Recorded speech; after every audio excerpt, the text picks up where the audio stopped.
পৃথিবীর এমন একটি কথা অস্বীকার করতে পারে না। আজ আপনি যার জন্য নিজেকে তিলে তিলে শেষ করে দিচ্ছেন, আজ আপনি যার জন্য নিজের মূল্যবান সময়টুকু নষ্ট করে দিচ্ছেন, ওই মানুষটা মারা যাবার পর কবরে আপনি নিজেও দাফন হতে চাইবেন না, অথবা মিথ্যা যন্ত্রণা, মিথ্যা আবেগ নিয়ে পরে থেকে নিজের জীবন সাজানোর সময়গুলোকে কেন নষ্ট করে ফেলেছেন। দেখুন, একটা সময় মানুষ যেখানে নোকিয়া মোবাইল কিনতে পারলে অনেক খুশি হয়ে যেত, আজ সেই মানুষগুলোই নোকিয়া মোবাইলের নাম শুনলেই হাসাহাসি করে। আজ থেকে 15-20 বছর আগে যিনি আপনার এলাকার চেয়ারম্যান ছিলেন, আজ সেই চেয়ারম্যানের আসনে হয়তো অন্য কেউ বসে আছে।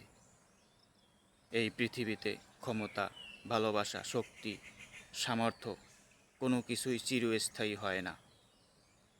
যখন যার প্রয়োজন হয় তখন তার কদর করা হয়, প্রয়োজন শেষ হয়ে গেলেই সবাইকে ছুঁড়ে ফেলে দেওয়া হয়। আর আপনি আপনার জীবনের ছোট ছোট বিষয়গুলোকে নিয়েই পড়ে আছেন। দেখুন, ভালো আর খারাপ নিয়েই আমাদের জীবন।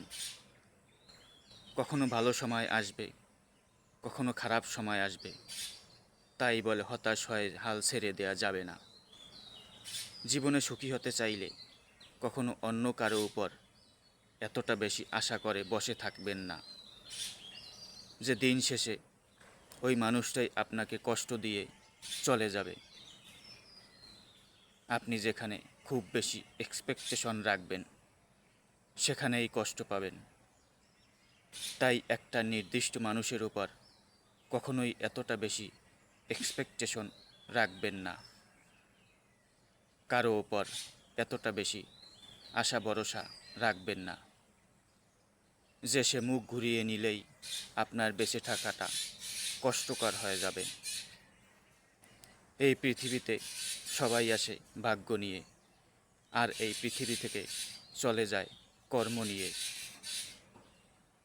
তাই মানুষ কি ভাবলো আর না ভাবলো সেটা নিয়ে না ভেবে আপনার সৃষ্টিকর্তা আপনাকে নিয়ে কি ভাবছেন সেটা নিয়ে ভাবতে থাকুন।